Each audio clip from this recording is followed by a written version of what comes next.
salam lestari, salam GJH. Saat ini kita sudah berada kembali di TPSA Ciniru, Jalaksana.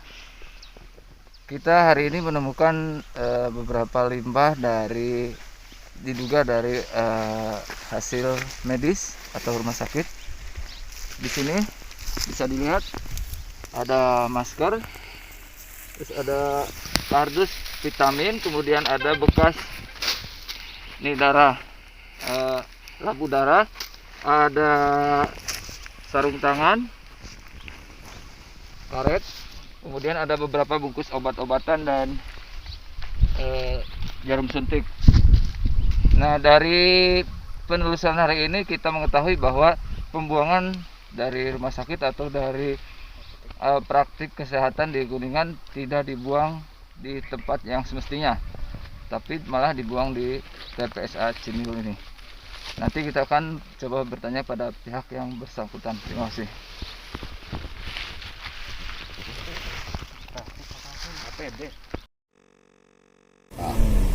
Karena kereta, tapi kan dan kapal mah atas daya tama pemulungnya. Tapi pemulungnya khusus atau memang sadaya, Pak? Biasanya kan aya khusus limbah medis khusus gitu. Ini tuh hari di mah berak wae sih. Sawenunya andak di mah. Dongkap ka dieu mah. Mun dongkap, mun dipicen tuh. Udah lama tak Pak dibuang di sini? Udah lama, 20 tahun lebih. Udah 20 tahun. Berarti nggak ada pelibatan pihak ketiga ya? Maksud pihak ketiga Pihak tuh? ketiga itu kan biasanya penanganan medis itu harus ada. Oh, nggak ada. Nggak ada ya? Bang, dari rumah sakit langsung buang ke sini. Langsung ke sini. Iya. Dari rumah sakit itu kan, dari rumah sakit karena mobil dari LH-nya udah disiapkan. Di rumah sakitnya. Iya, udah disiapkan. Jadi tinggal buang-buang aja ke sini. Kalau sekali datang di berapa truk? Kalau rumah sakit, Kalau yang rutin sampah yang di sini. Apanya? Volumenya. Oh, volume. Ini kan semakin tinggi itu. Jadi gimana penanganannya sejauh ini? Jadi kalau masalah volume itu kan diperkirakan per hari itu kan 300 kubikan. 300 kubik sistem kubikasi, karena ini kan timbangan kebetulan lagi ada masalah. Jadi sistem kubikasi gitu kan. Nah, setelah sampah itu terkumpul di sini, barangkali kan sesuai dengan emang harusnya kan kita menggunakan sistem kontrol landfill. Tapi ini kan memang konstruksi kontrol landfill. Tapi dalam pelaksanaannya memang semi kontrol landfill, karena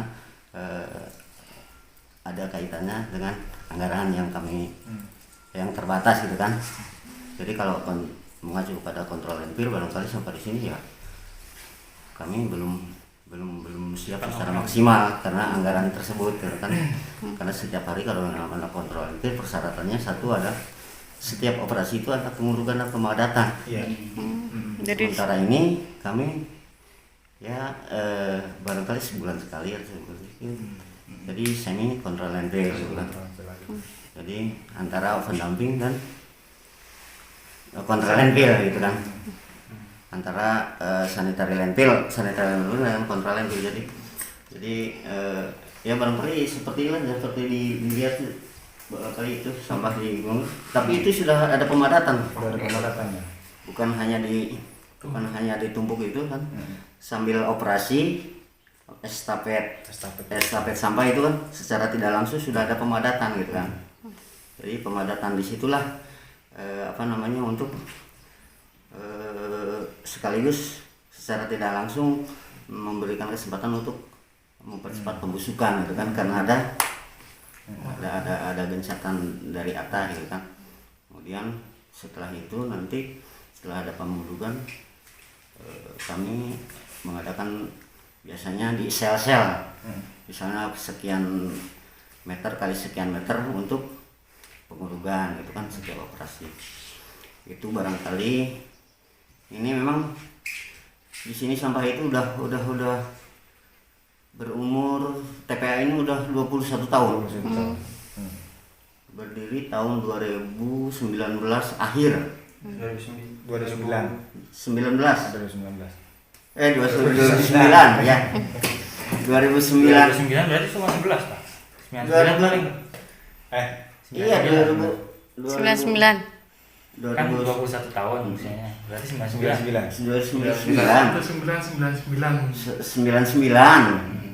Untuk ketersediaan alat sendiri untuk menopang sampah-sampah di sini gimana Pak? Nah ini yang jadi permasalahan karena sarana dan prasarana ini ya terutama alat berat ya. Masalah alat berat memang di sini beda dengan di tempat lokasi ya, di lokasi galian C atau galian pasir gitu kan. Karena di sini bercampur aduk dengan apa namanya, ada yang namanya sampah kan, yang namanya sampah dengan terutama hal-hal yang mengenai alat berat itu misalnya ya cepat berkarat, terus cepat ada kerusakan dan sampai tahun ini kami ini apa namanya ya alat berat tuh beko 1, 2, 3 sama yang ini. Cuma kan minimal gitu kan, minimal ada alat berat itu 3 lah. Loader 1, doser ya, alat berat atau beko 2 gitu kan. Jadi bisa estafet. Kalau ini punya alat berat 1 yang itu pinjam dari PUPR. Jadi Diperbantukan di sini karena di sini ada masalah ya, ada kerusakan. Justru kalau ada cuma 1 itu, kalau sudah ada kerusakan udah sampah sampai ke sini. Pak, kalau luas area TPA berapa? Ya, luas area ini kurang lebih 5,5 hektar. Statusnya itu ada 2, ada milik Pemda, ada milik pemerintahan desa. Untuk pemerintahan desa 3,31, 3,30 ya. Untuk yang sudah terpakai saat ini berapa? Ya hampir 90%. Jadi kalau sudah ini overload. Untuk ketika sudah mengalami overload apa? Saya memanfaatkan kemiringan. Oh berarti ketinggian.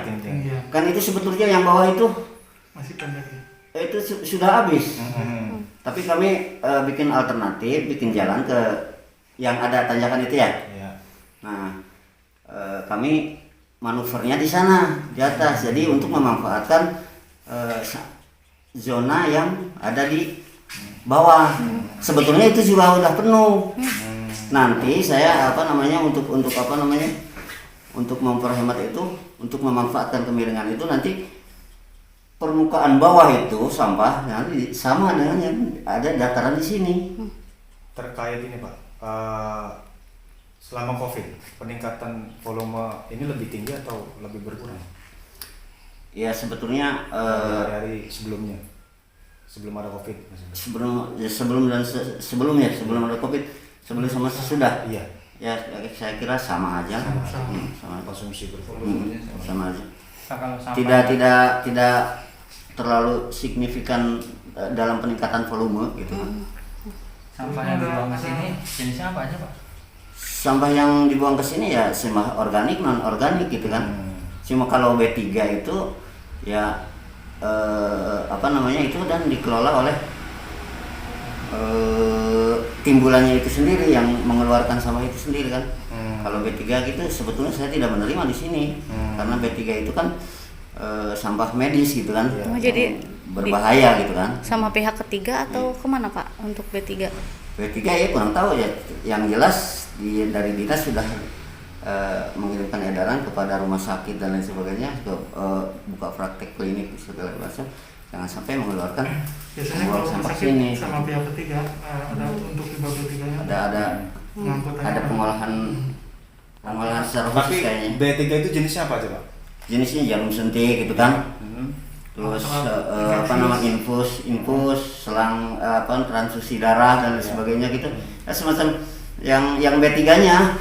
Kalau tisu, masker dan lain sebagainya itu kan termasuk. Ya emang termasuk karena sudah di rumah sakit ya. Iya. Kalau dipakai di kita kan jadi biasa, sampah biasa gitu kan. Masuknya sampah organik. Ya. Jadi kalau B3 itu betul saya tidak menerima, dan saya juga suka kontrol ini ada nggak gitu kan. Tapi alhamdulillah barangkali ya adalah yang sedikit yang barangkali gitu kan, yang lupa atau apa dari klinik atau dari taruh di rumah sakit, saya yakin udah dipilah di sana. Tapi tadi ngeliat ada Sampahnya berasal dari rumah. berarti yang ada itu dari rumah tangga. Ya barangkali seperti itulah. Kalau ini kan kalau dari rumah sakit kan ada mobil-mobil khusus, Pak. Jadi saya pantau ini ada.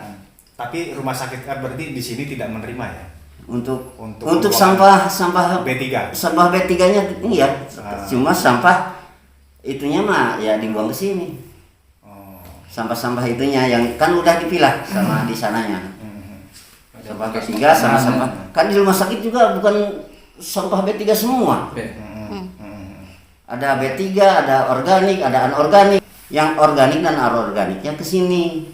Kalau B3-nya dipilah di sana, baru kali diolah atau gimana gitu. Cep. Untuk armada angkut kan sebenarnya sudah pada tahu itu kalau misalnya ada sampah medis yang pasti armada juga sudah tahu, nanti dituturkan ke puskesmas atau rumah sakit yang ini bukan. Nah kalau misalnya untuk ada masker itu mungkin dari rumah tangga ya kayaknya, bukan dari rumah sakit. Baik, Pak. Terima kasih sudah nonton. Jangan lupa like, subscribe, dan share ya.